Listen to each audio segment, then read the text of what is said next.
All right, so yesterday was adding and subtracting scientific notation.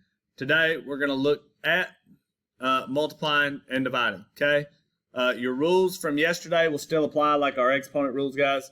So if you want to open up your graphic organizer, you can. We'll primarily look at the quotient rule and the product rule. Those are going to be in the two steps, or part of the two steps that we look at today, okay? Scientific notation is really not much different than our exponent rules. Okay, the first step that we're looking at here, guys, is simply divide or multiply the numbers. Okay, so that goes back along with our product rule where we were talking about multiply your coefficient first or divide your coefficient. The same concept still applies here. Instead of having a variable like x, all we have now is our base 10 number, which is going to be the same throughout all of our scientific notation problems that we look at today. Okay, so step one, multiply or divide the numbers. Okay, step two, use the product rule. Product rule tells you to do what with your exponents? Add them. Or if it's division, we use the quotient rule, which tells us to do what? Subtract them. Okay, and then after we add or subtract those based on the rule, that will change what the exponent is. Okay, now the next thing, guys, is we will use the LARS. Okay, if we have to adjust the decimal to put it in scientific notation afterwards, remember, if we have to move the decimal to the left, we add to the exponent. If we have to move the decimal to the right, we subtract the exponent, okay? Now, just as a reminder, guys, when we're dealing with scientific notation, only one number before the decimal in scientific notation. Okay? So that's where the LARS or the LARS comes into play. So looking at the first one, guys, first step, we don't have to worry about exponents being the same because it's multiplication or division. Okay, so first step, we've got 2.8, which is going to be multiplied by 1.9. Okay, if you don't have a calculator handy, pull one out. And when you multiply 2.8 times 1.9, what do y'all get? 5.32. Okay? All right, now, because it's showing multiplication, we'll use the product rule, which tells me that I need to add my two exponents together. Okay? So that's going to be 5.32 times 10 raised to the power of what? 11. Everybody good there?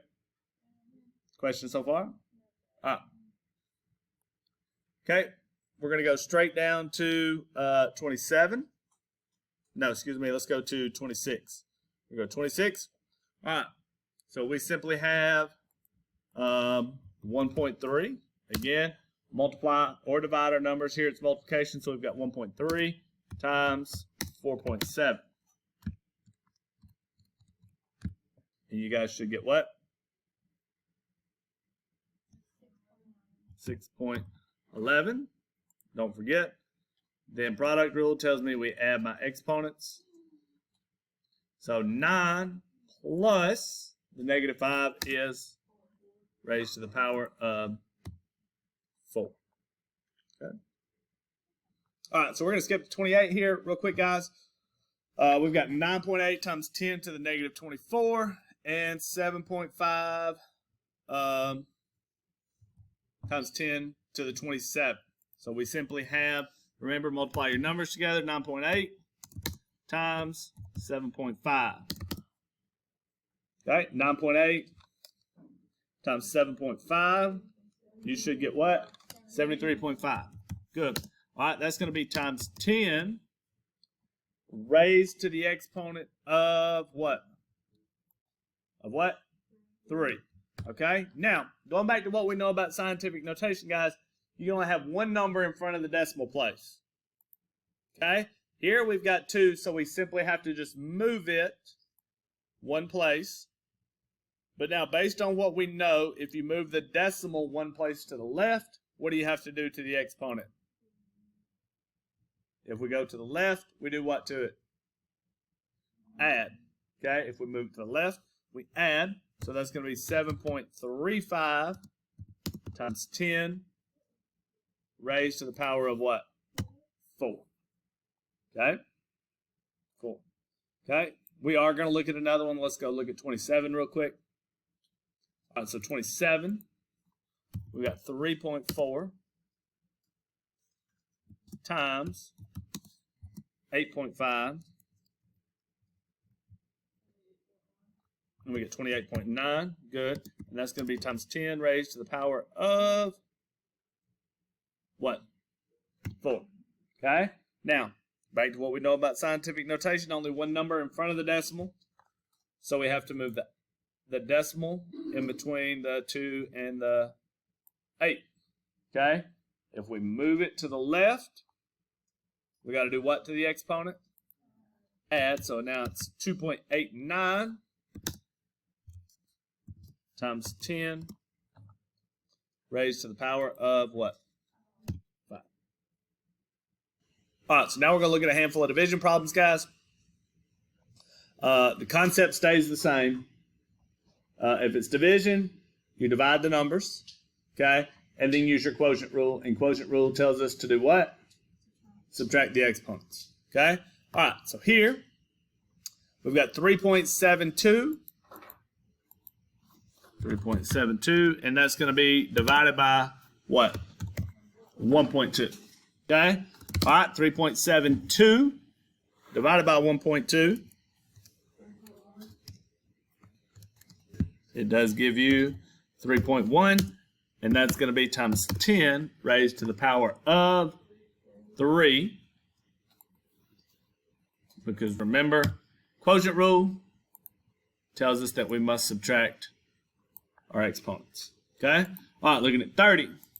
We got 6.4 divided by 4.0. That should give us what? 1.6. Okay? This is going to be times 10 raised to the power of negative what? Negative 10. You guys agree with that? Question so far? Good. All right. Now, 31. All right, let's look at 31 real quick. 31, we've got 1.2 times 10 to the negative 5th, but that's divided by 5. Okay, and these are the ones where you're going to have to be careful. So 1.2 divided by 5 gives you what? 0.24 times 10 raised to the power of? Raised to the power of what? 1. All right, now if you're looking here, what do you notice about the number that's in front of the decimal?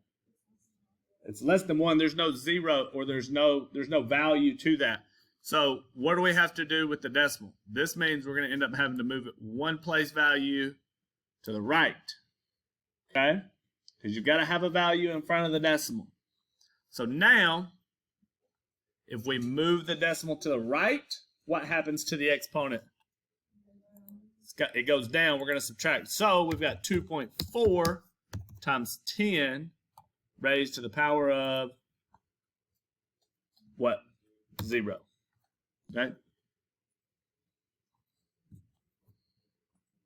All right. Let's look at 32 real quick so we can see another one like that. We've got 2.0 divided by 3.2. You guys should get what? 0.625. And that's going to be times 10 raised to the power of what? 13. Okay? Now, again, this goes back to we don't have a value in front of that decimal. So we've got to move the decimal one place to the right. Okay? So really, this is going to end up being 6.25 times 10. If we move it to the right, what happens to the exponent? Subtract. Okay? So that's going to be times 10 to the 12th. Okay?